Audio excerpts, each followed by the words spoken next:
السلام علیکم جی۔ عام طور پر ہم سنتے ہیں کہ جب کوئی شخص فوت ہوتا ہے تو اپنی وصیت میں کچھ نہ کچھ لکھ کے ضرور جاتا ہے۔ اپنی جائیداد کے بارے میں، اپنی زمین کے بارے میں، اپنے پیسوں کے بارے میں کوئی نہ کوئی وارث ضرور بنا کے جاتا ہے۔ ایک دفعہ ایک شخص فوت ہوتا ہے اور وہ بھی اپنی وصیت ضرور لکھتا ہے، ہمیشہ کی طرح جیسے لوگ لکھتے ہیں۔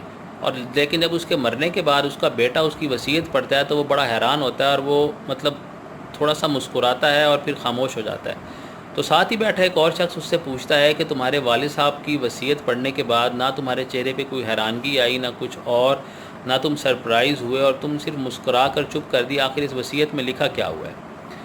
تو وہ لڑکا اس اپنے دوست کو، ساتھ بیٹھے شخص کو بتاتا ہے کہ میرے والد صاحب نے اب وصیت میں میرے لیے یہ لکھا ہے، مطلب یہ چیز چھوڑی ہے۔ انہوں نے مجھے نصیحتیں کی ہیں کچھ، انہوں نے مجھے یہ نصیحت کی ہے کہ بیٹا ہمیشہ اپنے سے جو بڑے ہیں ان کا احترام کرنا، ان کے آگے خاموش رہنا، تو تمہیں کامیابی ملے گی۔ جو تم سے چھوٹے ہیں ان کے اوپر ہمیشہ رحم کرنا، تو تمہیں کامیابی ملے گی۔ اور اگر تم چاہو کہ تم اس دنیا میں کامیاب ہو جاؤ تو جو کمزور ہیں، جن میں طاقت نہیں ہے، ان کی عزت کرنا، ان کا احترام کرنا، اور اگر ان سے کوئی غلطی ہو جائے تو اپنا زور بازو، مطلب اپنی قوت ان کے اوپر نہ آزمانا، تمہیں کامیابی ملے گی۔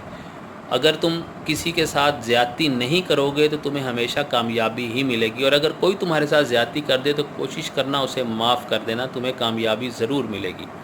کسی کے ساتھ بلا وجہ ظلم مت کرنا، اور تو اور اگر کوئی تمہارا حق کھا جائے تو اسے معاف کر دینا، لیکن خود کبھی کسی کا حق مت کھانا، کیونکہ تم دنیا میں وہ چیز دے کر ضرور جاؤ گے، اور جب تم دینے کی تمہاری باری آئے گی تو تم بہت زیادہ تنگ ہوگے۔